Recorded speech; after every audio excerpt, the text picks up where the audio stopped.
What I'm doing for this podcast is it's a segment for all 7-minute segments for that's clear. speakers. Okay. You had no kickstand? No, it's no, this for your phone kickstand. Yeah.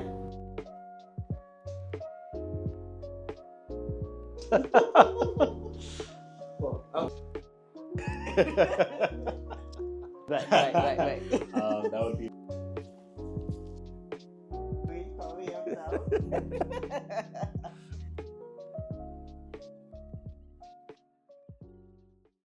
Hello and welcome to another episode of the See Life Different podcast, where we empower you to step outside of your comfort zone. And we are live from Atlanta, Georgia at the Black Travel Expo. And in this segment of the episode, you're going to be hearing from some of the speakers who are speaking or have already spoken, and you get to learn more about them, their travel company, their industry, and their niche, and how you can travel with them. So without further ado, we have Akeem. So tell me who you are. All right. So, ladies and gentlemen, my name is Akeem Tolson. I am the founder and travel host of Live Be Do. Live Be Do is a US-based travel company, and we specialize in helping people put life on the front burner. So we encourage people to travel, and it's not just travel, it's about just living. The company started accidentally by me looking for ways to kind of balance my work and work-life balance. Yeah. So what kind of work though? Because there's probably a lot of people in your industry that want to do what you want to do. Great question. I have a home improvement business. I'm a home improvement contractor, and I would work. You know, when you're self-employed, you work. You don't have PTO. You don't have those benefits. So you work. Everything is done. Everything you earn is by your production. So sometimes it's easy to get caught up in, contracts. I'm just looking for contracts, hustle, grind. So from there comes burnout. Mm-hmm.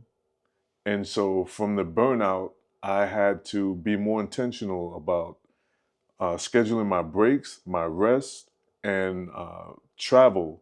Be as intentional about that as I am about scheduling my contracts and looking for clients and things like that. Mm-hmm. So that's how Live Be Do started. It was a personal thing for me, but then it resonated with so many people.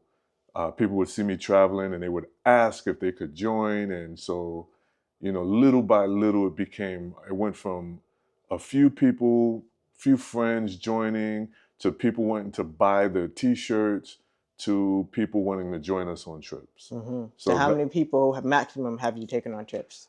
The max, we don't do these numbers anymore, but the max, we've done 30 people. Okay. So now we're between 15 is our limit. Between 15 and 20 is our limit, but usually around 10 people. And we go to Colombia and the entire country. We go to Cuba, mostly Havana and Vinales. We go to Morocco. We do Marrakesh, but we also do the Sahara Desert. We do the Blue City, all of the Instagrammable places in Morocco. You heard that? We do Instagrammable. So when you come on our trips, you're going to get content. You're going to get, we have photo shoots in some of our itineraries. So, and the photo shoots are actually a part of the itinerary. So mainly in Cuba, and where else do we do a photo shoot? We do photo shoots in Morocco. Cuba and Morocco, those photo shoots are included. And Cuba and Morocco, we've also added the fly and dress experience is available. It's not included, but it is available on those itineraries in Cuba and Morocco. So if people want to just go straight to finding out more about those two specifically, where can they go? Glad you asked. You can find us at www.welivebedo.com. That is our website. That's where all of our trips are listed. We also have a Live Be Do Facebook community. just search Live Be Do on Facebook. You can find all of the content from our trips. So if you want to know, like, for example, if you want to get an idea of what our itineraries are like, what types of people travel with us, you'll find that in our Facebook group. We also have a TikTok, we have Instagram, and on those we just have content of our group experiences, as well as places where you can find flyers or advertisements for our trips. Google Live Be Do and all of our content or all of our platforms will come up, and you can find us. info@livebedo.net is the email address. If you want to email me directly for in case you have a private, because we also offer private group trips. So that's how to contact me directly. And that's it. We travel to Colombia, we travel to Cuba, we've got Brazil coming up, we've got Morocco, and we've got some future trips to Portugal and Spain. Now, what I want to throw in here is all of these itineraries that I just mentioned to you have an Afro or Black experience. So when we go to these countries, yes, in Portugal, we're going to do what you typically do in Portugal. Sardines, you're going to do your museums, but we're also going to explore Black life or Black communities in those places. So in Lisbon, we will do an African Lisbon tour. Colombia, all of our Colombia itineraries are Afrocentric. They deal with Afro-descendant people. Puerto Rico as well. Puerto Rico is a U.S. territory, but we offer that for the U.S. citizens who don't have passports. So we cover everybody. We're not leaving anybody behind. Yeah. Speaking of no one left behind, we are at the Black Travel Expo. What is one thing you want to make sure that you don't leave behind from this Travel Expo, and for those who want to come to the next one? Well, first of all, I want to shout out Maurice Foley. Yes. I'm grateful to him for extending the invitation. He's such a great person. He supports my business. He's been a great supporter. He's come to Colombia. He's allowed Live Be Do to host him and some of his clients. So this is a great opportunity. One thing I don't want to leave behind, I want to invite people to come. I want to invite people to come because this is not just a place for travel professionals. This is a place for travelers. So we don't want to leave you behind. You need to come, and all of you who are interested in travel, if you're interested in vacation travel, nature, ecotourism, this is black travel, but Black travel is incredibly diverse. So content creation, like we've got so much information that's coming through this expo, this event. So don't be left behind. There's a space for you here. I can guarantee everything's covered.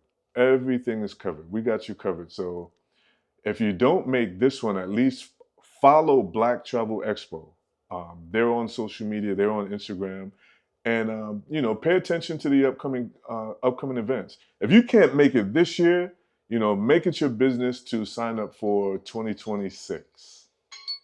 And there we have it. That's time. Perfect timing. That was this segment with Akeem. And be sure to check out Live Be Do and Black Travel Expo. And we'll see you next time. Hello and welcome to another edition of the See Life Different podcast. And we are live from the Black Travel Expo. And we are talking to some of the speakers, some of the moderators, some of the tech founders, and the founder of Black Travel Expo. So drum roll, please, and let's give it a warm welcome for Maurice Foley, Senator Maurice Foley. Hello. I'm happy to be here. Yes. So thank you for having the expo and following your purpose and continue to bring it back to Atlanta one last time. Just one last time. Yeah. So tell us about how this Black Travel Expo came about for you Yeah. for this year, and then how you felt it went this year. Well, I wanted to continue the momentum of the first year, the second year, and this year to build more of a travel community. We had to postpone the one from 2024 due to unforeseen circumstances. And I said, well, when could we have the next one? And the next opportunity was this weekend, the end of June. And the Thompson Atlanta Buckhead was very, very flexible and said, hey, let us know when you want to have. And I felt that the last weekend of June would be best before summer breaks, right? And people are doing what they want to do. So I said, well, let's have it then. It was a great time to have it. And I really enjoy working with the Thompson Atlanta Buckhead. And it was a great venue, great location, great facilities. And I said, well, let's do it. And here we are. Okay, and yep, and speaking of here we are, that's where we are filming. You're gracious enough to give us the suite, the only suite in the entire Thompson Atlanta Bucket. It's amazing, and it's been an amazing for content creation. Every single speaker that is coming here, he'd be like, Maurice is doing it big. Well, it comes with some of the perks of being in the travel industry. When you do events, and I own a tour company where I take people all over Africa, South Africa, Ghana, Tanzania, Kenya, Morocco, Zimbabwe, Botswana. And so you get these sort of perks when you bring groups of people in. And that's what I do enjoy. Although I'm a very humble person, they like to give you an upgrade now and then, right? And so here we are. So I really appreciate the Thompson Atlanta Buckhead for what they've done for me, my speakers, and accommodating them as well to make sure that we have an enjoyable and memorable experience as well. Speaking of humbleness, you do come from some humble beginnings that really brought you into the travel world. And so for those that don't know your story, tell us about that. Well, I started traveling at the age of 6 when my mom decided to pursue her nursing degree. So we left our home, which was in Bermuda, and we came over to the United States, and where we spent a good 6 or 7 years, and before we decided to move back to Bermuda. And I was 12, 13, and I did high school in Bermuda.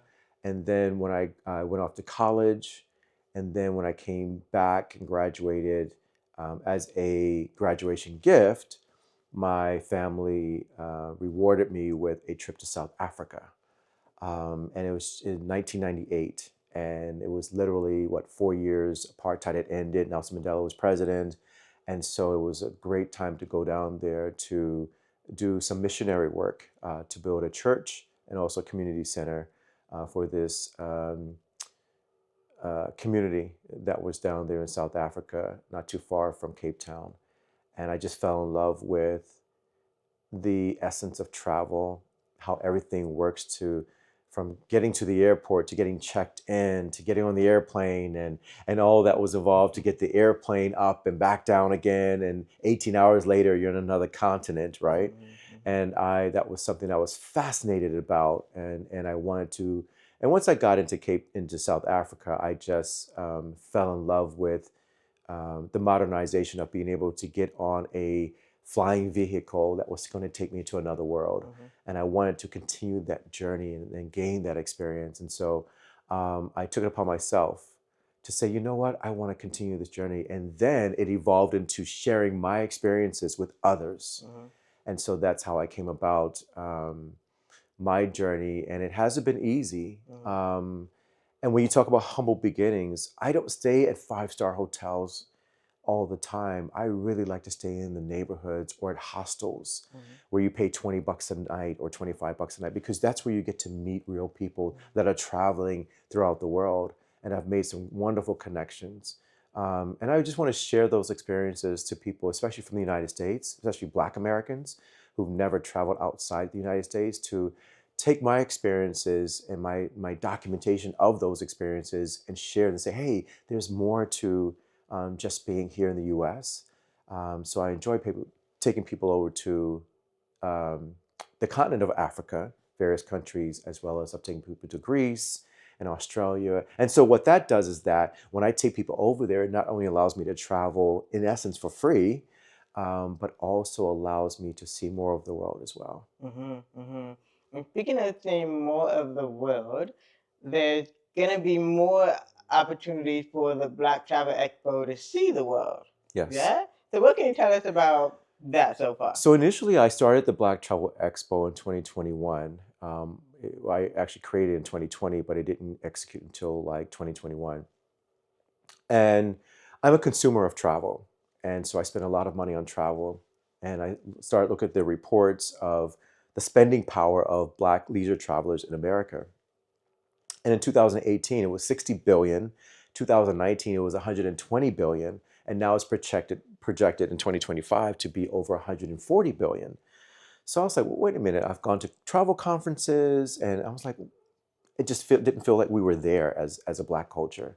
So that's why I decided, I want to have an event where we can all come together and talk about our travel experiences and really network and make new friends and really support each other in the travel industry, those that are trying to start their own travel businesses or be content creators or people or just consumers that want to gain more knowledge and information about how travel works and where you can travel and the tools that are out there, especially now. And so I wanted to make sure that I provided a platform and a stage for everyone that was interested in travel. What's next for Black Travel Expo? What's next for Black Travel Expo? Yeah. So every year we elevate to the next level. So what I envision for 2025, 2026, more like 2026 really, is to really go into various cities and do maybe a 1-day pop-up expo so that people can get a taste of what it's like to experience the Black Travel Expo. So maybe we'll start in Los Angeles and go to Houston and Dallas, Chicago, Detroit, Washington, D.C., and New York. I know that Tampa has asked me to bring it there, and Louisville has asked me to bring it there as well. So what I'm working on now is to package it together. And then the ultimate goal is to get everybody together to do a destination. So I'm working with a tourism board right now on determining whether or not we can actually execute that. And by the end of October, beginning of November of next year, while we do our tour throughout the United States, everyone then can meet up at a destination, a tropical destination, where people can put their feet in the sand and just enjoy the climate and the atmosphere and the culture.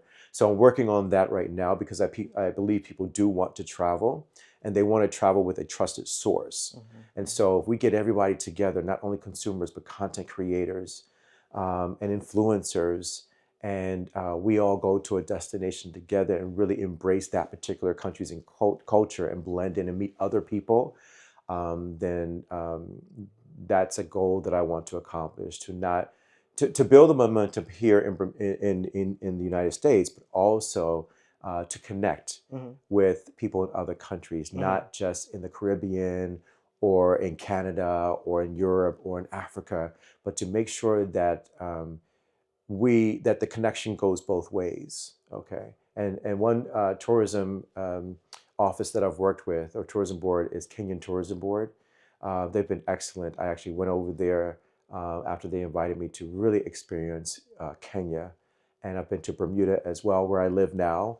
And so there's a couple of places that are interested in us coming over there to experience their culture, their environment, their heritage, so that we can be more exposed to what's outside of the United States. So we're working on making sure that we bridge the gap and create bridges from the United States over to other countries. Very nice, very nice. And so throughout the entire podcast segment of the Sea Life Different podcast, you were given a lot of flowers. So you would definitely be watching and saving your flowers. Wow. Yes. Yeah. So what flowers do you have for the Black travelers that are wanting to be a part of the next Black Travel Expo, and it's probably going to be their first time traveling? You know, one of the things that I always get something out of each Black Travel Expo event, and what I got out of this one in particular was community. People have come up to me and said, wow, I've made a new friend. I've made a couple of new friends. The connection, because there's a lot of things that we do have in common.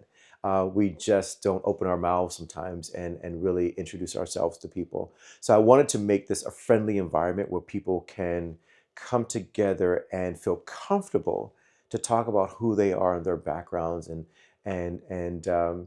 everyone that I've spoken to is saying they felt so welcomed, and they felt so appreciated for coming, and they felt like this was just family, and we were all learning together and sharing information. And that's what I got out of it this year. It was more of a community and family. Several times I heard the word family, and we have a travel family now. And I want that momentum to continue as well. So those that have never been to Black Travel Expo, those that are consumers that are spending money on travel, or those that want to travel and are maybe scared or reluctant for traveling or going outside of the United States, or even here in the United States, come to the Black Travel Expo, because you're going to find people that have gone and experienced different things when they were scared as well, or reluctant. And when they went, it truly changed their lives.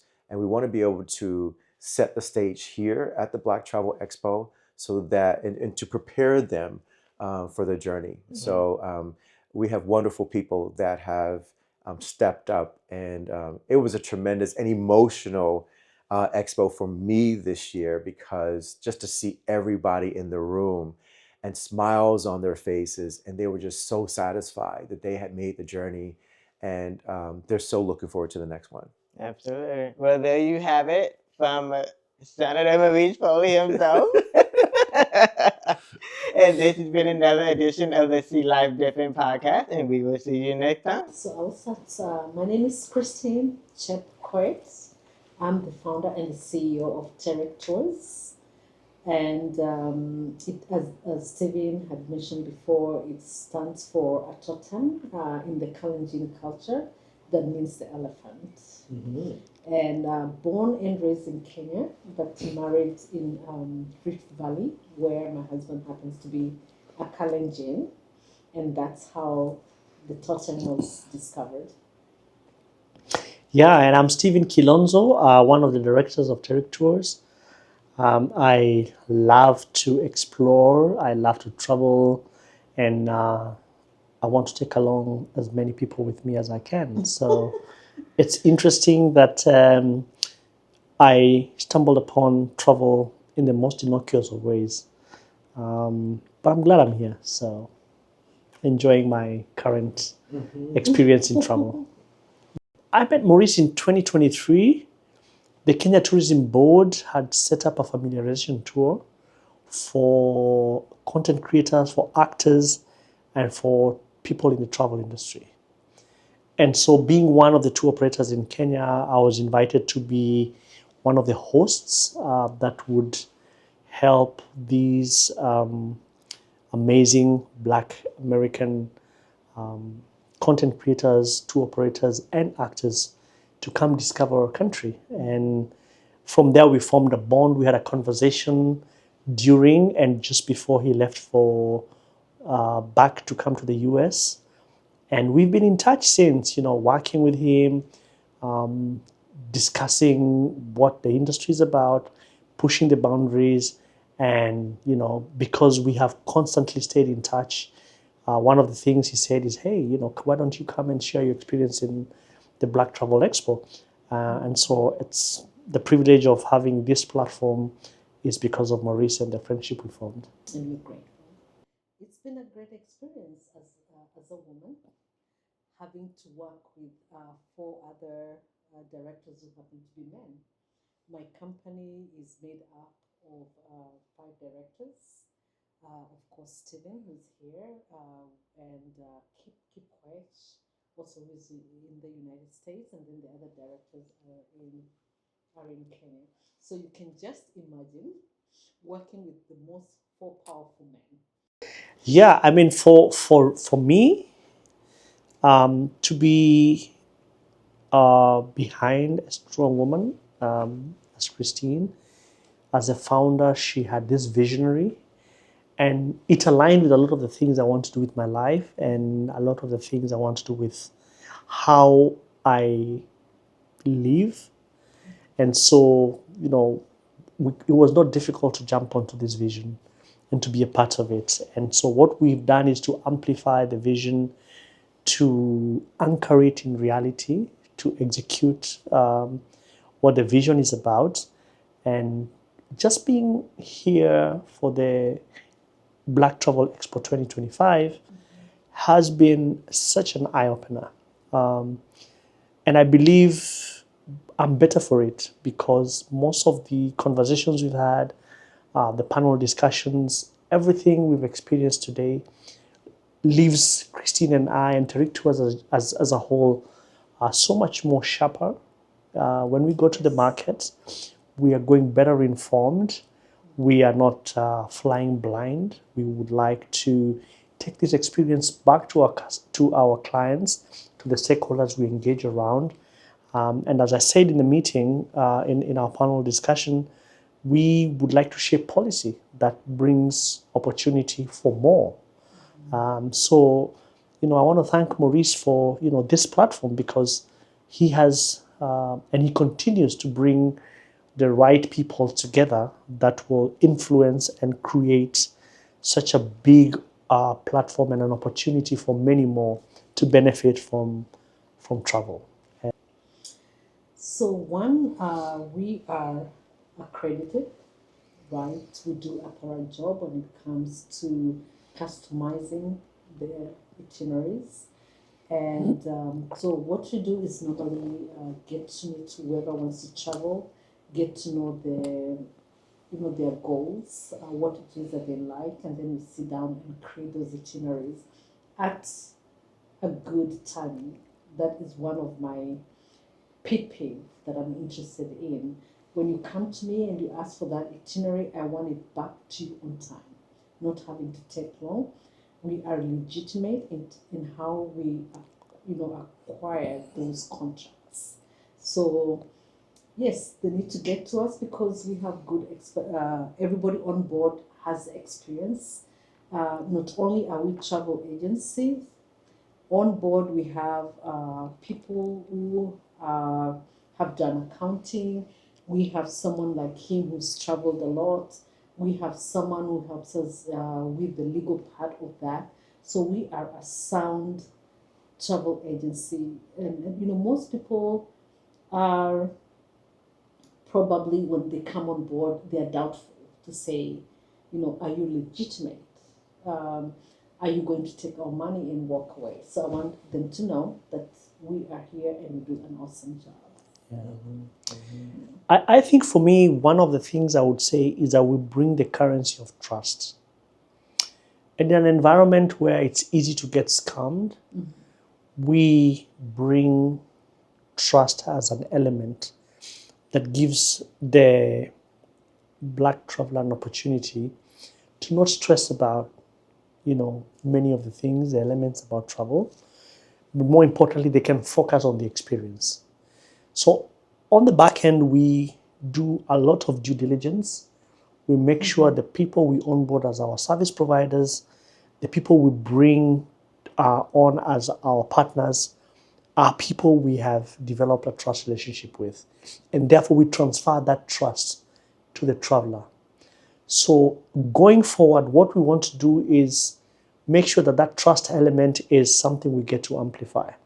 Secondly, I think one of the beautiful things that we as a business bring to the table is we listen. It's very easy to have, like a cookie cutter experience where every excursion is, you change the date and you change the name of the client. We listen because we want to give you a specialized, customized experience when you travel with us. And so with these two elements, we hope that the experience that people take away from working with us will bring them back to us. We'll be able to say, that experience is worth my money, worth my time, and the memories we create are memories that are important to us. So this Black Travel Expo is part of building bridges and trust with other service providers, because ultimately everybody can do what we do, but the secret sauce is making sure that one, we can be trusted, and that number two, we listen and we respond to what the client wants. And you know the most scary thing too is with the social media and everything. So everybody is creating companies. Everybody is doing whatever it is that they're doing, but it's very far off. So the advantage with Terik Tours is that we have an office in the United States and we have our other branch in Kenya. So then you can trail, right? You know, even if they're getting in touch with the office in Kenya, you know that you can get in the office in US. And now we have Ronnie. Hello, everyone. Thank you for having me. Thank you for having me. Yeah, it's a pleasure. It's been a great event. So, and finally get to meet you in person. In person. So yes, yes. Many years. Many years. Yes. Social media. Yeah, that part. Yes. So you are known as the Road to 100 Countries, right? Mr. Road to 100 Countries. So it's not explainable, but go ahead and explain it. So Road to 100 Countries was a personal goal that my wife and I we just came up to do together, and then it turned into a business. So actually, we hit 100 countries back in September 2018, and thank you. And that spun off to the more business side, Tricks to Travel, the system that I created to teach people about points and miles and how they can travel for essentially free.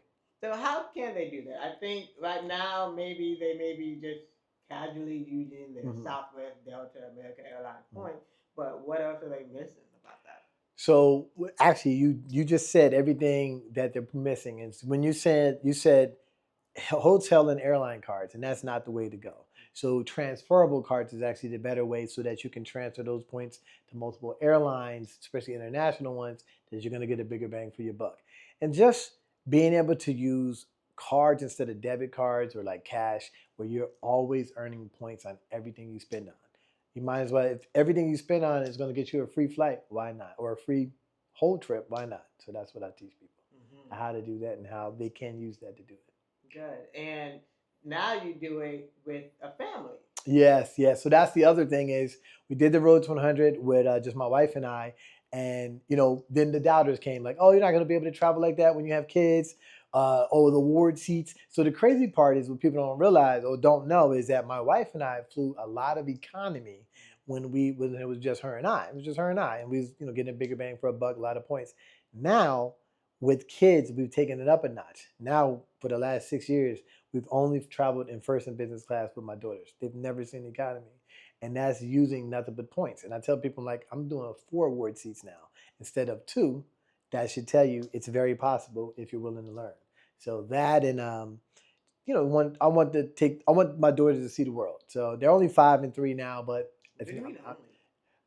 True. Because people always try to say, "Oh, they're not going to remember." I'm like, "Yeah, but we got the memories. We have the pictures. We have the videos." And my daughters, they do. Like, I watch them. They remember going to South Africa, going on the safari. They remember when you just went to China, and it was like, "Oh, the room with because we were in the underwater. It's like an underwater aquarium room, and they remember that." So I mean, it's not too long ago, but my 3-year-old remembers more. My 5-year-old remembers a lot, Nubia, and then Nala. She kind of piggybacks off of Nubia, and she remembers, jogs to memory, where they talk about little things here and there. I figure if you keep it up a repetition, they're always traveling, they're going to remember. Absolutely. Now, speaking of remember, I know you're going to have a memorable session when you teach about everything that you already teach on with the band. So tell us a little more about that, even though we're having a conversation before you speak, but tell us more about what you're looking forward to people taking away from it. So what people will see is I have a course, right? We have a course, I have a community, and I do Zoom calls. But my community and my course and the Zoom calls that we have, that's if you want to be a part of something. If you want to be a part of something where you're like, you know what, I want to be a part of a community of people that look like me, people that I know I can ask questions and it's not a dumb question, like, oh my God, you don't know that answer? You don't get that in my community. So Tricks to Travel, it's a system. It's a lifestyle. So it's 3 components: course, private community where you can ask any questions and everybody posts their deals, all sorts of things. And then we have monthly Zoom calls. And the monthly Zoom calls are recorded if you can't make it, and those are uploaded into the course. So now you have your fingertips at everything, a one-stop shop. Got it. And so this is not your first Black Travel Expo. It's not. It is my second actually. It was only 3. So I didn't make I think it was the first one till 2023 was the first. I think was you there? No, you was not because I would have met you. Almost. I just thought about it. I was like, if you was there, I would have met you already. No. So this is my second one. So the first one I was on the panel, Black male travelers, and some of the questions that when it got to me and I was answering, Maurice was like, you need to have your own segment. You need to do, because I got bombarded the first one with a lot of questions. So that's why I get to be tomorrow's center stage. Keynote speaker. So I'm glad for that. Now, I think that right there is really a testimony to just the growth of the Black Travel Expo. You'll come year after year after year, see people that you've seen online, you meet them in person, get to speak on a panel and upgrade, if you will, to keynote speaker. So what else can people expect at the next Travel Expo from your expertise? I think that some of the things that Maurice has been telling me, we're going to see more cities now. So the last 2 has been in Atlanta. He's definitely looking to expand it to other cities. I'm all for it. The one that I'm really looking forward to is Bermuda's he's having one in Bermuda. He's still working out the deals. I don't want to get into too much. I don't want to say too much, but Bermuda is where I got married. So Bermuda is where I got married. It's also where I've already met Maurice, but my family met Maurice in Bermuda on our 10-year anniversary last year. So last year we were staying at the St. Regis. He came there to visit us, and so we're looking. When he has it there, I'm there. So I think that's next. So we'll see. But I'm definitely at the Bermuda one when they have it, or I think it's going to be accelerated. So I think they're going to have one in the U.S. and then also that. I think another podcast guest said the word family. Do you resonate with that word? I do. Family, absolutely, because all my travel now is only with my family. So my daughters I've never traveled since having daughters. I'm a girl dad. So since having daughters, I haven't traveled without my family, internationally at least. I've come here. But they would have came too if my daughters didn't have swimming lessons. They had a couple of things they want to miss. Actually, if they only had like 2 left, they would have missed it. But I do take my family everywhere. Family is everything for me, especially being a girl dad. And that's it. No more kids with me. So, but 2, I love traveling with my girls. I love seeing their faces, experiences that we have. It's a blessing. And it's a blessing, too, to have been able to travel to 100 countries first and then have children. I'm a little late in the game, but it's never too late, right? So, but absolutely. Family is everything when it comes to travel. So. Great. So anything else you want people to remember? Or maybe segue into how people can continue to connect with you? You can definitely connect with me on Instagram. It's my name, Ronnie Dunston. How do you spell it? Oh, true. RonnieDunston. The big thing, too, is join the community. We have Road to 100 Countries, which is how we're all connected. So Road to 100 Countries community is on Facebook. Join us. It's a public group. It's free to join. There's no fees. It's something that you can post your content. You can look at other people post and ask questions. And then we have like Live Be Do. They always post their group trips in there. You can post if you're a travel agent, travel agency agent, or just want to look for group trips. Is a great place to network as well. So there you have it. This has been another segment of the See Life Different podcast at Black Travel Expo, and I'll see you at the next one. Thank you. So welcome to another edition of the See Life Different podcast, where we are live from a Black Travel Expo. Now, this is a very special episode. Now, as you know, if you are listeners or watchers of the See Life Different podcast, we're all about empowering Black women to just step outside of their comfort zone in their professional life, in their personal life, and to do it with their entrepreneurship or mindset or wellness. And so here we are at Black Travel Expo after tons of delays and also after tons of years. So the power of social media is that you can be connected with someone online for so long, and then by the time you meet them in person, it's almost like you know them. So that is who we're talking to today, Nicole Brewer. Hello. Hi, how are you? Good. I'm so happy to be here. Yeah. Yay. I can't remember the exact year or the exact original Facebook group, but that's what happened. We start with these online communities, maybe No Madness. Was it No Madness? I don't know. It could have been either No Madness or my group. I love the Globetrot. I'm not exactly sure, because that's the thing. I meet people through so many different travel communities. I know, because you're like in my group as well. So I'm like, I don't know if we started there and moved over or vice versa. Or I know I started somewhere else and then landed into your group. But speaking of your group, what is your group? My travel group is I Love the Globetrot. So I talk about, expat life, traveling abroad, different giving people advice and tips. We did group trips at one point, and I really want to try to move back into that. Kind of moved out of that, pre-COVID. I want to get into retreats and things like that. So, but it's a travel group just to give each other advice and inspire each other to get out here and see the world. Cool. And speaking of changes, the travel industry is changing so much. You alone just went through so many delays just to get here. Girl. Yes. It's like I'm just grateful that I made it, child, because I didn't know it was kind of touch and go there. Living over in the Middle East, I'm like, it's World War III popping up in my backyard. Well, what's happening right now? I was like, this is a lot, but by the grace, the airspace opened back up. Yeah, was able to fly through Doha yesterday after But yeah, luckily, like I actually wasn't delayed. Like I just timing wise, people were delayed that day of the airspace closure.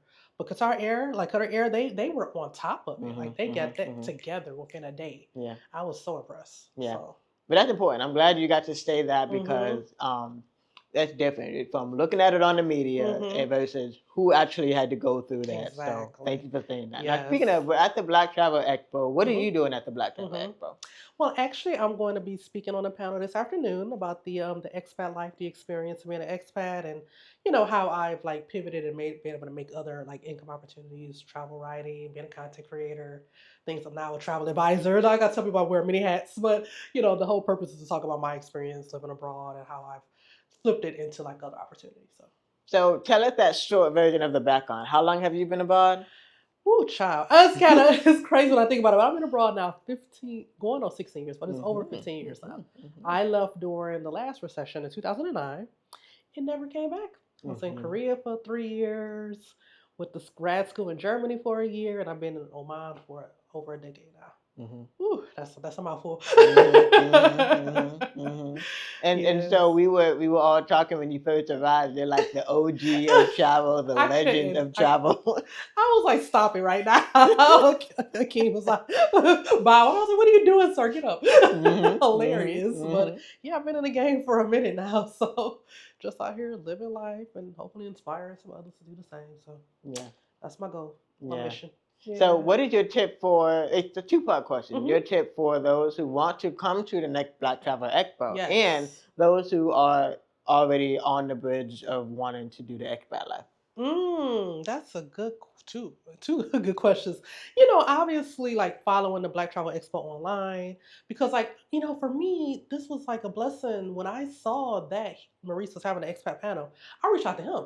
I was just like, I'm going to be back in the States. I was like, I need to be there. He was just like, I would love to have you, because we have been talking about it last year for me to be on a panel, but timing wise didn't work out. So I was just by the grace of God. So for me taking that initiative, I'm following it on social media and seeing you guys that's the thing. I saw Akeem post about it. I saw you post it. I was just like, wait a minute.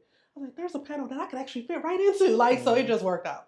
So definitely follow them on social media, and then these different travel groups and communities. That was another way I was keeping abreast. I can live, be, do, and then, people posting, you posting the one, you're on LinkedIn. I know we follow each other everywhere. So just seeing everything on social media helped.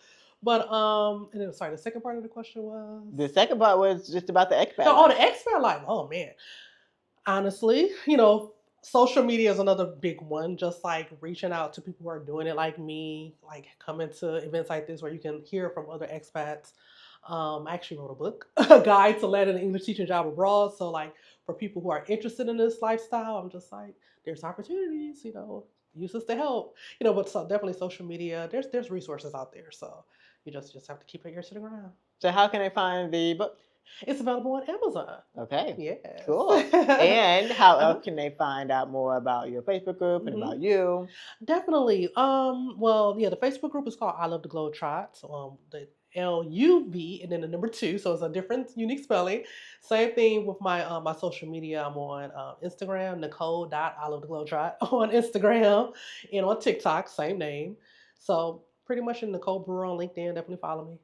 I'm everywhere. Good. Yeah. Now, Black women have been saving the world for way too long, and a lot of us now we're just gonna take the year of rest. So, what are your tips for us? What you got for us? Ooh, child. I was just saying this. I honestly impressing myself traveling 15 hours and being here today at the expo. I was like, I'm going to be resting after today, honestly. But it's just you have to listen to your body. You have to give yourself grace. if you need to take a mental health day, a sick day from work, do what you got to do, sis, because this world, there's a lot going on, right? So it's just like we have to take care of ourselves because no one else is going to do it. You have to put yourself first. You know, like my mom's birthday coming up. I was just like, Mom, we going to the spa. We're going to go to brunch. Like I'm home. I've been away for a year now. It's like it's time for me to treat you. Have some like, this is the year of rest. Do it. Put yourself first because nobody else is going to do it for you. There you go. There you have it. So if you want to learn more about Nicole Brewer, Google Nicole Brewer. And I love to go Globetrot with a U, L-U-V. Yes. And continue to learn more about the Black Travel Expo by going to blacktravelexpo.co. Bye. Hello, and welcome to another edition of the See Life Different podcast, live from the Black Travel Expo. And now we are talking to a storyteller, and you get to meet Beatrice. Thank you for having me. Yes. So tell us more about Bea Travels. Yeah, so Bea Travels started about 4 years ago. And with but what year specifically? Because 2021. There we go. Yeah, is when we started. Yeah, exactly. I started Bea Travels because I've always been interested in travel. My love for travel started when I went to visit one of my best friends in China who grew up in Beijing. And so I have just always loved learning about different cultures and experiencing new things. And during COVID, I was like, I want to travel and give my experiences, especially as a Black woman, someone who travels very frequently and does a lot of solo travel. I want to share those experiences, but we were in COVID during that time. And so with that, I started small and did a lot of activities and things, going out to restaurants, just trying different things locally in Chicago where I'm based. And from there, when things finally opened up, I was able to finally give my recommendations and suggestions of places to go, things to do, hotels to go to whenever it comes to anything travel. So I've done a lot of domestic travels, international travels, and I'm one of those people who just always loves to share her recs. So Bea Travels came to fruition, and I've been doing it ever since.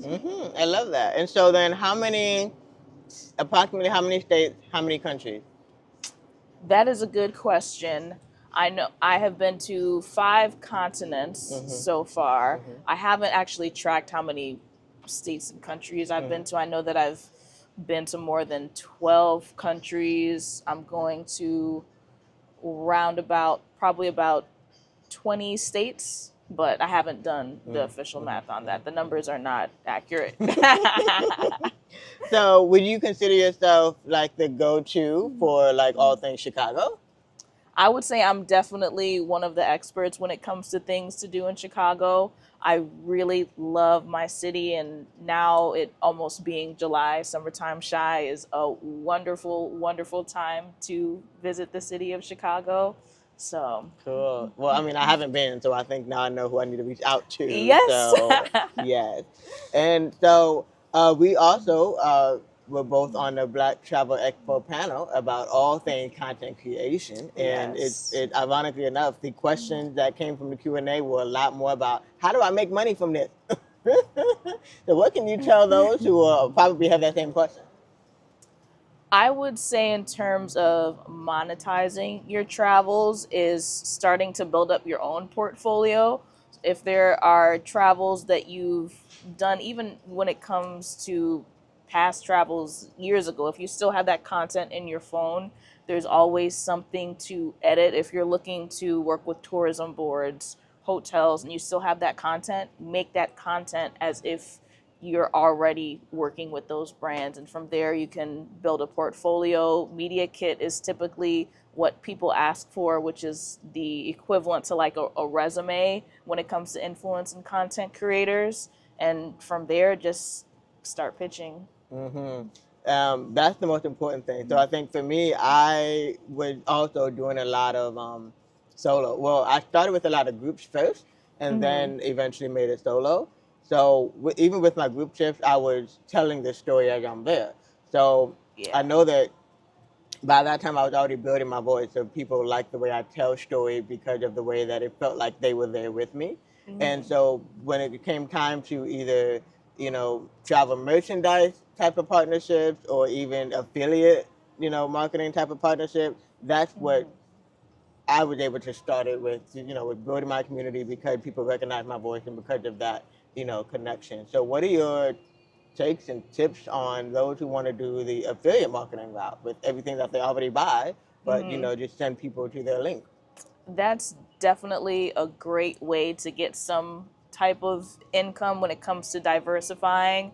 That is huge, especially if you want to become full-time and just kind of get away from the whole 9 to 5. You need to diversify your income. And if you're already using those products, and if you can have that product placement of different products that you use, I think that it can go a long way to where it's authentic to you because you've been using these products. It's genuine, and at the same time, like, you're reintroducing these items that you continue to use, and that's able to help people. You know what, she really digs that, or he really loved this product to the point where it will possibly come into affiliate affiliate income for people. So Cool. And so what was your favorite experience of Black Travel Expo? I think that my favorite experience was honestly learning about the continent of Africa and all the countries that you can explore and experience. I still have yet to go to Africa. That's one of the continents that I do need to go to. Yes, you do. And come on down. of course, yes. So I have really been inspired this weekend to travel somewhere in Africa, whether or not that be. I heard a lot about Kenya this weekend, South Africa, Tanzania. There's a lot of places that I want to experience, and I think that now is my time after hearing so much about Africa. Yes. And then for those who want to go to the next Black Travel Expo, what are your tips for them? My tips would be to just register. Register when you find out more details about locations that are coming in the future. And it's a wonderful, wonderful opportunity to network with people, learn. If you're about conferences, this is definitely the place to be. Great. And so for those who want to try to find you online, how do they find you? Yes, they can find me on all social media platforms: Instagram, TikTok, YouTube, Facebook, Bea Travels. That is BUSYBEA Travels on all social media platforms. Sure. Here's a fun fact. So I have a huge love for music. And at one point I was in middle school. This was the LimeWire days. Oh, God. And Yeah, so yeah. I was making my own little mix CDs and stuff. And so then I was talking to a guy, sharing music with him, and then he's like, you should make your own like DJ name, right? And so he was like, you should be DJ Busy Bee. And so he gave me that name. And so for a minute, when we had MySpace in the early days of Facebook, I'm like, just call me DJ Busy Bee. So now we got Spotify. So I'm still making my playlist though. But yeah, that's a fun fact. Nice. Oh my God. Hi, my name is Zaakirah Muhammad. I am a brand cultivating strategist and an eye cancer survivor and the Journey Back to Eden ambassador. It's officially the ambassador for those who are disabled, physically disabled, visibly disabled, or neurodivergent. Journey Back to Eden is, think of your Afrofuture, your Year of Return, your Essence Music Festival, all in one, but in the cradle of humanity over here in Eden, magical Kenya. So join us for New Year's Eve 2025. And you get to explore Nairobi, you get to meet other cultures, you get to possibly go to Mombasa with the optional 12-day trip, and you get to network with other people and immerse yourself into the local culture. So join me New Year's Eve. Visit my link at bit.ly/JBE Zaakirah, that's JBEZAAKIRAH, and learn more. And I can't wait to see you there. So without further ado, we are talking to Jelani. Hey everybody, I'm Jelani. I'm the founder of the Wave Cheek Collection. I'm also known for yapping my mouth on the Pay Me and Plane Tickets podcast. So if you heard it, thank you. And if you haven't, check it out. Great. Glad to hear with Zaakirah. So why did you become a yapper? Why did you decide to become a yapper on the podcast? That's a great story. So basically, it started with we were working on building the hotel for the Wapchi collection. It's going to take time as hotel development kind of works out. In the meantime, we decided to do this media venture, a podcast, in talking to the travel community. It originated with the thesis that the new generation travels a lot faster than my generation, our generation, where they aren't saving for something and then going out. They're going for one trip per year. They're pretty much doing it consecutively. They're valuing travel over luxury items such as, cars and, bags or whatever. So I would say a little bit out of jealousy, I was like, these guys are traveling a lot. I feel like they're getting paid in plane tickets. And so hence the podcast, hence its growth. It's been in operation for 36 months going on, even further now. And I think it's hit a nerve in the way that I see it. It really has allowed the travel sector to have a voice, the travel content creator community to have a voice beyond the pictures, beyond sort of the glamour of everything. And even though I don't particularly view myself as a media individual, I'm glad that this platform exists for a wider range of individuals. Well, even if you're not a media person, you are a people person. You kind of have to be with the travel and the hospitality industry. So tell us how you got into hospitality. Got it. So I've been in traveling. I have traveled a lot since I was a young kid, and I was always interested in hotels. And so always had that spark to kind of do it. I was blessed in my mid-20s to be in finance and able to kind of learn the trades of the financial world. And so that allowed me to invest in a hospitality venture that I kind of always wanted to do. And it struck at the right chord. Basically, on a surf trip to Ghana, fell in love with this plot of land and these plot of villas. I was able to collaborate with the then developers of it, and we kind of built a firm out of it. And so that's how I guess I would say I originally sort of got into hospitality in terms of the business side of it, but it's always been with me since I was a young kid. I even in the hotel that we're in right now, I am just marveling at the way it's designed. I'm looking at the sort of the schematics of everything. I think it's something that it's further beyond the business. It's more of a passion. Absolutely. So you'll definitely be able to continue to look on the YouTube channel for almost the full tour. I had to do a full tour too, I believe. And we actually had a conversation. I was a guest on the Pay Me in Plane Tickets podcast.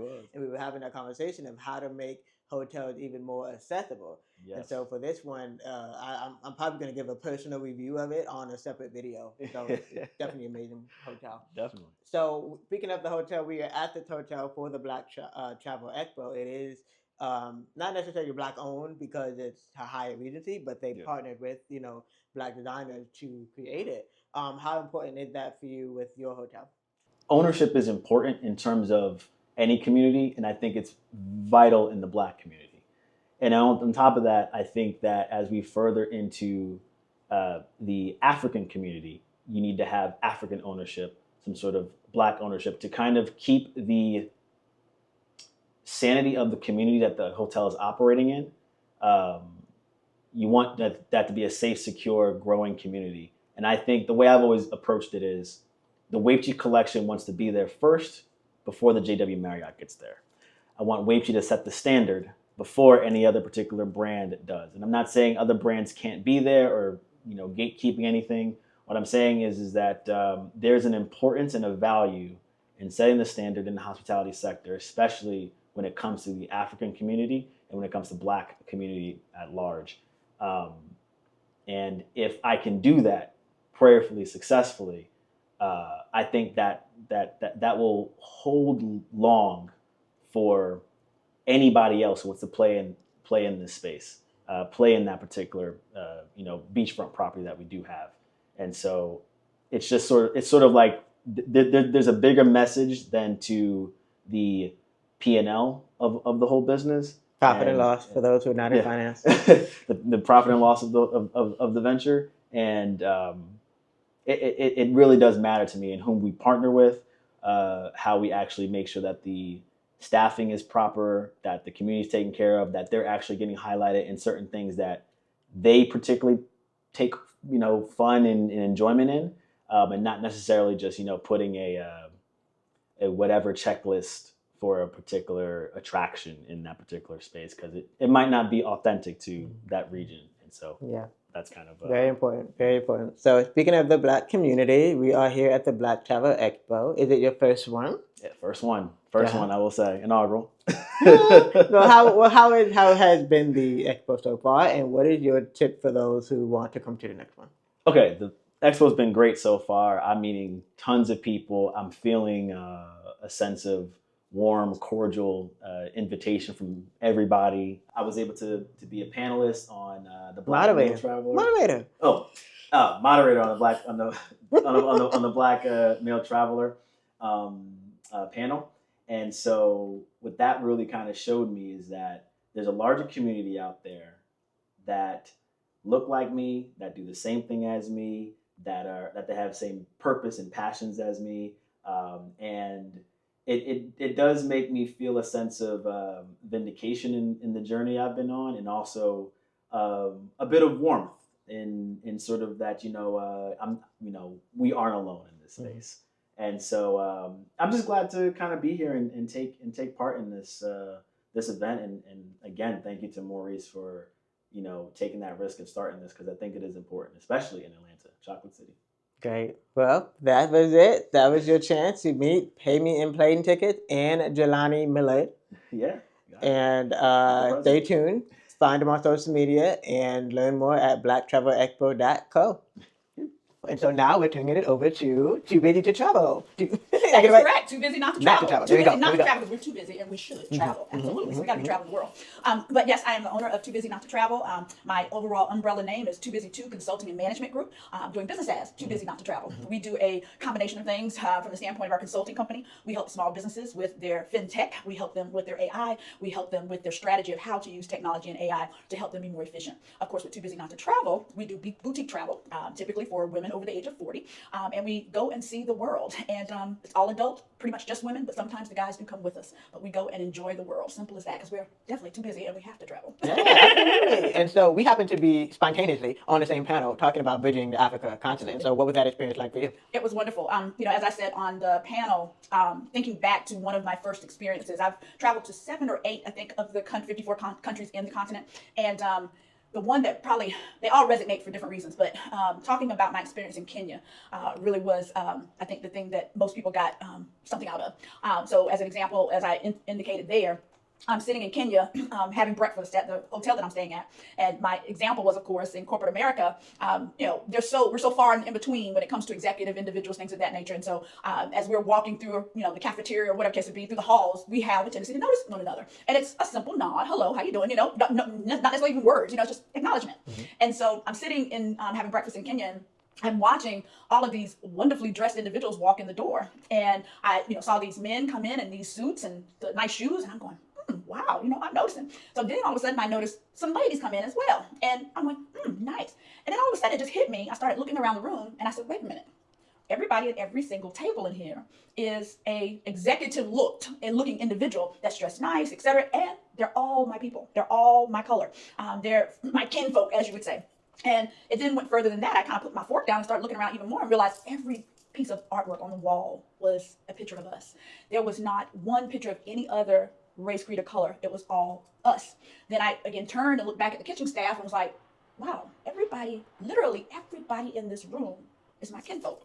And it was just a feeling. And every time I tell the story, I get goosebumps, because it was like, using it as a cliche, waiting to exhale the movie. She goes to hug the guy, she goes, and that's what it was. It was like an exhale, like, wow, and I felt so at peace, so at home. That pretense that, excuse me, in corporate America, as I say, as women, definitely we wear all these masks and we can't be ourselves, our hair, our whatever. Excuse me, there's always a question. And none of that was there. I'm just home. Yeah, absolutely. Yeah, and speaking of home, how home do you feel here at the Black Travel Expo? Why should someone else come home? I came to the very first one, which I think was June 3rd and 4th of 2022. And loved it. The thing that resonated with me the most out of that day or that period of time was the panel with Black men and Black men travel. And how do you feel as a Black man that travels? And the questions that were asked. It was so refreshing. It was so enlightening. It was so mind-blowing to see this panel of educated, good-looking, well-dressed, and using the cliche, well-spoken Black gentlemen. Again, same thing this time. It's overwhelming because as someone that does travel and for someone that goes to multiple countries, and I have a number of women that travel with me. I have some men that travel, but mostly women. And yes, that's who I market to, but at the same point, when you're looking for imagery, you're looking for pictures of us. And men specifically, it is so hard to find. Thank God for AI now. But having those panels and hearing that our men do travel, they do love to travel, they just travel differently, just does something to my spirit to know that there is a set of men out there that do this and that they do love seeing the world and getting a new mindset and all those good things and finding themselves anew. It just, as it was today, it's emotionally overwhelming because again, for what the media and our society puts out about the Black man, to sit in a room with not just a panel of Black men, but a good audience of Black men that come to hear the message, it is just, again, overwhelming because it's such a presentation to see all of these Black men together talking to one another and talking to us and having such similar experiences, yet different experiences, but all have the same love of travel. Just blows me away. Just blows away because you hear so much about, oh, my husband, this person doesn't want to travel. My significant other, he's just da-da-da. So it's hard for me to get him to go. So that's why I'm a part of this ladies group, et cetera. And so when you see a group of, again, well-dressed, well-educated gentlemen that are giving the pros and cons and how much they love it and what they're doing to even make the industry better by showing others, it's just overwhelming. So that's just one part of the expo. And there's so much more to it. I mean, the conversations, I think overall, the conversations, we talked a lot about content today. We talked about expats. We talked about, oh my gosh, so much, but it's all dedicated to us, Travels of Color. And you don't see that. I have done a lot of conferences, et cetera. And I'll, ask the American Society of Travel Agents, Advisors, et cetera. They have all kinds of events. You go to these events, very rarely do you see many of us, many of color. And when I say of color, Black, Asian, whatever, minorities, you see very little of us. And even when we try to interject and give feedback and opinion, it doesn't appear to be accepted. And it doesn't appear to make a difference. And, as I said today on the panel, even from the standpoint of mainstream DMCs, But DMC, break it down for those who destination management company. Those individuals that pretty much help to put an itinerary together for a destination for you to go and enjoy the destination. When it comes to, again, the continent of Africa, South Africa, Cape Town is a big push because that's where the economic flow is and that's where they put all the money is in that particular area and that's where they take you. But also once you get there, it's such a generic itinerary where you don't necessarily get to talk about apartheid as an example and find out that the shanty town, well, people just didn't move there on their own. This was put there, they were put there for a reason, during apartheid, et cetera. But those things are not discussed. So being able to be in an environment like this where you meet people on the ground in the destinations that are DMCs, that are, could be solopreneurs that are providing tours, providing services, where you're going to get the true story, the true fact. It just is very uplifting because we, as people of color, we need that. I can remember when I went to Ghana, someone interviewed me. It was a question. The question was, why did you go to Ghana? What made you want to go to Ghana? Of course, other persuasion was asking the question. And I don't understand. What was your interest with that? And I just kind of, as I'm doing now, my eyebrows go like, I don't understand how you don't understand. I don't understand that. And I said to her, I said, well, very much like, most Europeans want to go to Scotland, Ireland, they want to go back to their ancestry. They want to know where they came from. They want to understand where they came from, et cetera. Well, we do too, and as I said to her, which honestly was enlightening for her, and she admitted that. I said, in America, the Black man's story begins with slavery. I said, but that's not where it began. I said, and so we need to go know where it began. I said, because that was taken from us. I said, so the same reason, again, you want to go and find your heritage and do some of the things that you do is the same reason I went to Ghana. It's the same reason I love Africa. It's the same reason I want to go and see the 54 different countries, And so being a part of this panel, being a part of the Black Travel Expo, again, it's family. We come together. We hug, we talk to each other, we smile at each other. Everybody's got the same interest, It's all about uplifting one another and pushing each other to success and giving us a path to reach the pinnacle of the top in doing travel, in being a part of the industry in any way, whether you are a content creator, whether you are a DMC, whatever you're doing, just selling your wares, whatever that is. But it's our people together, supporting one another, uplifting one another, and enjoying each other's company. One of the things I really like here, as many of our panelists said, they were introverts. Most people don't believe I'm an introvert, and I'd rather be in my room by myself, just to be quite honest. But at this event, I went to the social the first night and enjoyed talking, because it wasn't like you're standing in a corner waiting for somebody to say something. Everybody was, hey, how you doing? Yes, there's a circle. Hey, how you doing? I'm so-and-so. Who are you? Oh, everybody's dressed in this color. What's going on? I mean, it's family. So it was a welcoming. It wasn't that feeling of I walk in, I don't know anybody, I'm not saying that nobody said anything to me, everybody looking at. No, it was you walk in, you immediately become a part of everything. And I really, really love that about this, is that it's not a event that you come to and you feel like, well, I don't know anybody, and so I'm probably not going to enjoy it. I'm probably not going to learn it. No, whether you know someone or don't know someone, everyone's welcome and you feel it. And that to me is the thing, as we've talked a lot about experience. And travel is all about the experience. And traveling here to this event, I dreaded getting in my car and making the drive. It's 4 hours and a half for me, and I didn't want to make the drive. But as I say, when you go to Ghana, there's certain areas of Ghana that you go, oh my goodness, this is rough. But once you get where you're going, it's so well worth it. So well worth it. Same here. It's like I dreaded the drive, but as soon as I got here, all that was gone. We're with family. We're having a good time. We're having good information. We are building each other up and not tearing each other down. And we're all focused in that direction. Again, just like I'm sitting here with you now, talking to you on this podcast. You know, not typically somebody can walk up and say, hey, you want to do a podcast? Or you want to do this or that? No, we're supporting each other in what we do. And thank you for that. Thank you as well. Yes. So how can people continue to support you? What are their websites, their social media? Absolutely. Well, for Too Busy Not to Travel is exactly what it says. It's the number 2. Busy, not the number 2, travel. Simple as that. And you can find me on every social media. I'm on TikTok, Instagram, LinkedIn, you name it, I'm there. You'll find me. You just Google Too Busy Not to Travel, you'll find me. Again, that's the number 2. Busy, not the number 2, travel. And you'll find us. From the consulting standpoint of helping our small business entities, it is very similar, but just spelled a little phonetically different. It's Too Busy to Consulting. And the way that goes is the number 2. I like my numbers. I'm a numbers person. What can I say? I have a degree in finance. You know, I like numbers. So it's the number 2. B as in boy, Z as in zebra, Z as in zebra 2. Too Busy to Consulting. Very simple. Again, on all the social media, you'll find us. LinkedIn, you'll find us. We're out there. And the way to contact us is all there as well. We have links to set up, free sessions to talk to us, etc. So we reach out. We'd love to talk to anybody, help anybody, whatever your need is. If you're just getting started in the industry of travel, we're always open and willing to help talk to you and figure out, how we can help you. Same as if you're starting your business and you want some help in how do I set this operation up? Should I be a sole proprietor, LLC, blah, blah, blah, whatever that is. I've been in finance for over 30 plus years was my background. And so I can help you in a lot of different ways and technology. Yeah. Well, there you have it. That's the go-to person for everything. And so today we have an exception where we normally would talk to all of the speakers or the moderators or the founders of Black Travel Expo. But now we actually have some really good app developers and tech founders and Black women doing the dang thing. So that's who we're talking to right now. So go ahead and introduce yourself. Yes. So my name is Bennett. I am the founder and CEO of a newly founded app called Neicey Bea Traveling, a travel safety app for women, especially Black women. Yes. So what made you decide to make this app, be the one to make this app?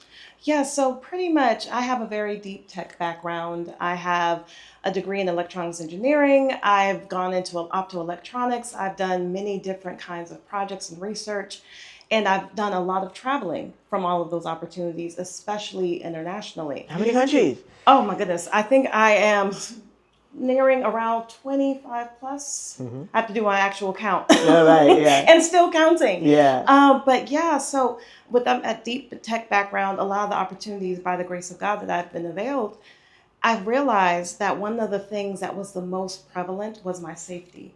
And when I would do a lot of solo traveling, because I've been solo traveling, especially as a career woman going corporate, I very quickly realized that in some cases I did not feel all that safe, and neither did my family feel all that safe. So what I wanted to do was create a solution for especially Black women, solo travelers who do want to see the world and live their best life, be able to have a resource and safety resources, not just for them, but their families. So that way, their families can also have peace of mind wherever they decide to go.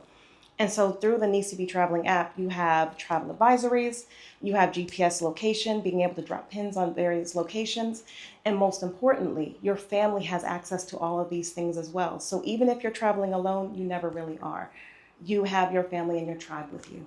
So how do you think this compares to, I think it's probably a two-fold question. How does this compare to like the WhatsApp and the Facebook features that do things similar? Yeah, so for instance, with WhatsApp, you have that almost group chat, which is great, which is wonderful. And that's something that Neicey Bea Traveling also will have. But as you are also, for example, individually looking at travel advisories, you're trying to create your itineraries, your family doesn't necessarily have immediate access to any of that. That's not something that Facebook has. That's not something that WhatsApp has. I mean, even when you have Find My on your phone, it'll tell you your exact location. in that moment, but not the breadcrumbs of how you got there. So what Neicey Bea Traveling enables is that being able to create that breadcrumb in a sense, or create that map of where you've been. So in case there's any state of an emergency, your family and your friends know where to even start to look for you, because they have the places you've been, not the places you thought you'd be, but the places you've actually gone, and you are more empowered with that, as well as your family. Mm-hmm. So there's a lot of movies out there that are about those, especially women who get taken. So how do you feel that you are part of the solution to that problem? Yeah, so and especially when you're talking about women traveling and wanting to be safe when they're traveling, everybody is always like, okay, what happens if there is a kidnapping? What if happens about human trafficking, things of that nature?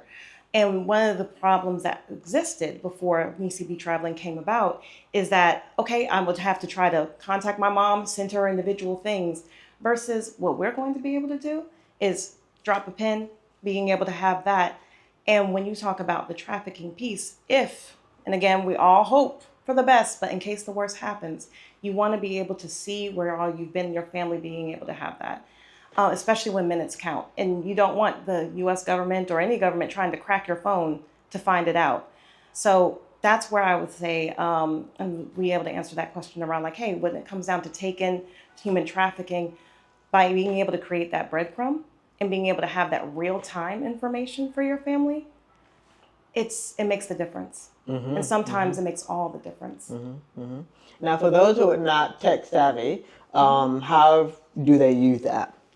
Oh, yeah. So once you create your account on Neicey Bea Traveling, you're able to add your friends and family in. They'll also be able to use the app to see that portal of your trips. So even as I'll even say it from this way, you'll be able to create your trip, which is very intuitive kind of app. You just hit the plus button, enter your travel destination details, enter the dates you'll be there. You can even enter in your flight information.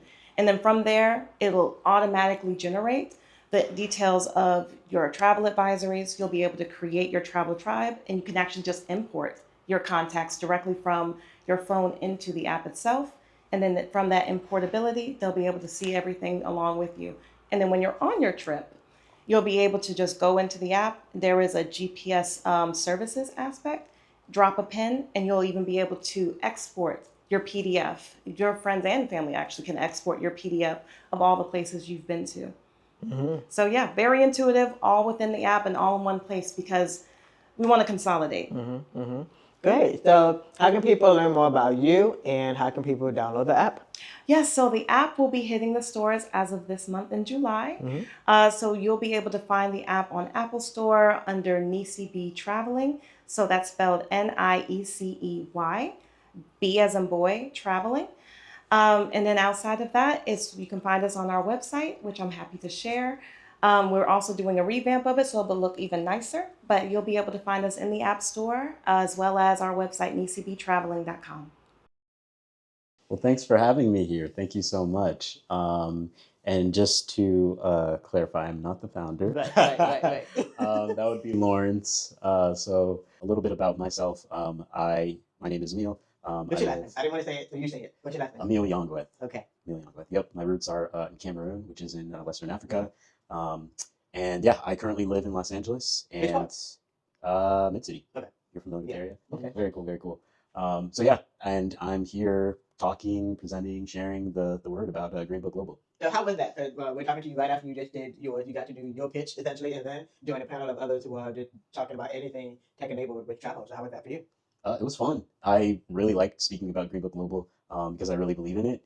I see the value it has just by looking on the app, right? You go on the app and you see members who share stuff, real stories about their experiences, their very negative experiences going to areas across the country that are not safe, which everyone needs to hear about. But on the flip side, we see a lot of really positive experiences. I get to, as the role that I play in GreenBook Global, I get to firsthand see all the reviews, and it's also nice seeing Black joy.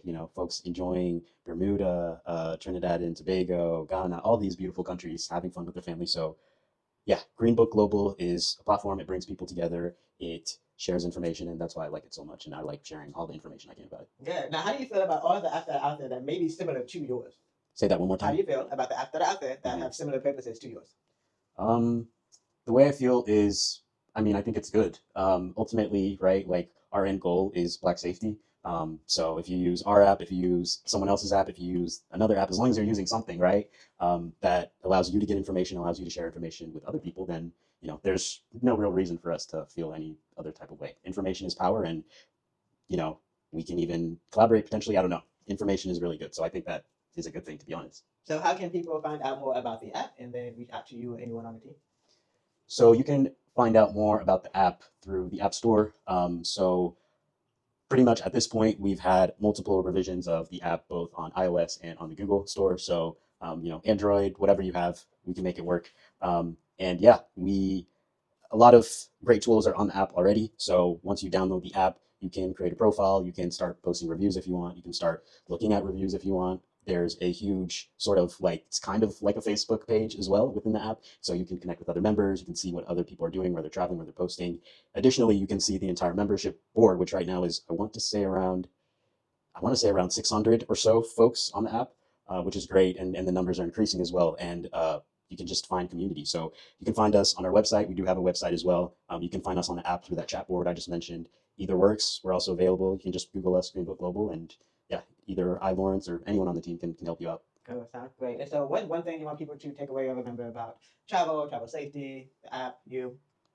I'd say the one thing I want folks to remember is that I personally believe, and this is Emil speaking, but I personally believe that we are entering some uncertain times. Everyone feels it. I feel it. My neighbors feel it, right? You feel it. Everyone feels it. And so I think we're at a really crucial moment where everyone needs information, and everyone needs information straight from the community, not just information that we're finding on google.com, right? Algorithms pushing stuff towards us. We don't know the truth anymore. So I just think my message is not just GreenBook Global, but really any avenues or any platforms that you can use to be educated and know that this is someone's personal experience that you're hearing from. I think that's really the most honest and accurate truth you're going to get. So with that said, check your sources, stay educated, and stay safe. So there you have it. This has been another edition of the See Life Different podcast, and we'll see you next time. So welcome to another edition of the See Life Different podcast. I am Zaakirah, and we are live at the Black Travel Expo, where we are talking to some of the speakers and moderators and tech founders at the Black Travel Expo. And now we're talking to Samella. I am so happy to be here. I'm happy that we finally made it happen. Mm-hmm. Yes. Because we've been doing a lot of stuff during the expo. A lot of stuff. But it's been good. And for those who don't know, we're both in the brand strategy industry. So we are the ones, we're going to give ourselves some flowers. We're the ones to making sure that the black man, the visionary black man in charge is going with the flow with all of the things. Mm-hmm. Keep the thing going with the event. That's how we do. I agree. And thank you for saying that, because I wouldn't necessarily say I'm a brand strategist, but I am at spirit, at heart. But you're right. I am a brand strategist. I do call myself a creative strategist. Yep, yeah. I am a brand strategist. You're right. What she said. There we go. So now you have a new title, tech founder. So tell us about that. Yes, I'm an entrepreneur. This is my second startup. My first company was Samella, and we white labeled a guest experience app for boutique hotels to offer a better guest experience. Mm-hmm. Because they didn't have the money or the bandwidth to build their own technology. So we did that for them. And that was in Miami. But now I'm building Block, BLCK, no O. Mm-hmm. And that is a home exchange community for Black creatives that travel so that they can swap their homes, see new places, and live life on their own terms, which I like to say is leisurely. What does that word mean? Yes, leisurely for me is being able to mix your business and your leisure.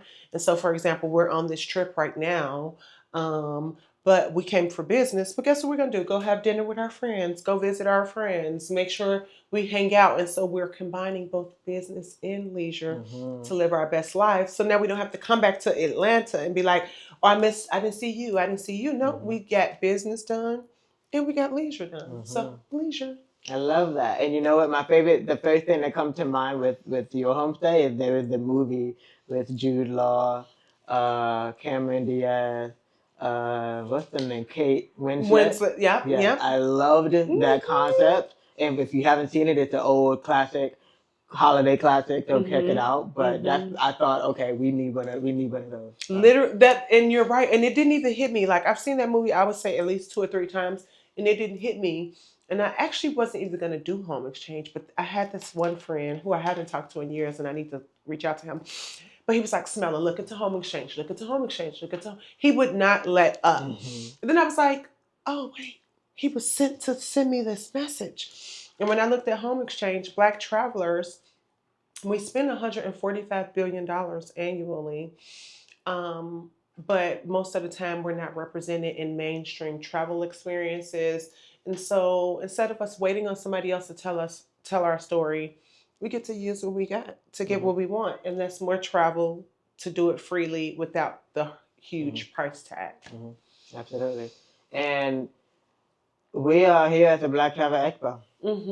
We are. There's so much money, so many connections. What has been your experience? This is being recorded at the last day, so what has been your experience? Oh my goodness. It's been like, I don't feel like I was up there talking to a room full of strangers. I feel like I was talking to family, which is crazy because the connections that was made, the love that's in the room, and a lot of times we heard some of the same things repeated, and it's not because all of us wrote our speech and stole the other information. No, it's because these are the real things that we need to be paying attention to. These are the alarms that's being sounded. And so to just be in a room full of Black creatives that travel and that are telling stories, changing the narrative, building the narrative, I feel honored.